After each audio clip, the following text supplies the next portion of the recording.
Hi guys, welcome to this short video about how to find the link to your YouTube channel.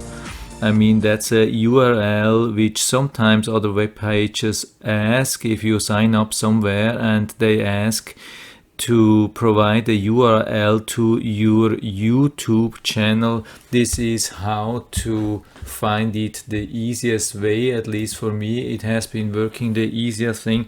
So of course you can do it on your normal YouTube website, but I think it's easier from the YouTube Studio. That means you just type studio.youtube.com, then you are on the YouTube Studio, and you just click on your icon here, and then it will provide this URL here, which you then can copy and paste. And I've just done it now, and it worked pretty well.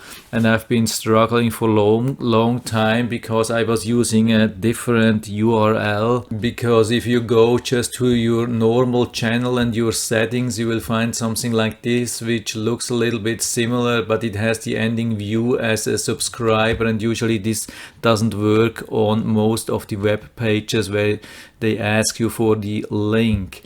So go to YouTube Studio and then click on this icon. So that's it for now. At least it has been working for me, and I hope it will work for you too. If you have any comments or questions or better solutions or whatsoever, please leave anything in the feedback area. I'm always happy to talk about these things. And if you like the video, give me a thumbs up, subscribe my channel. Thanks for watching, and see you next time.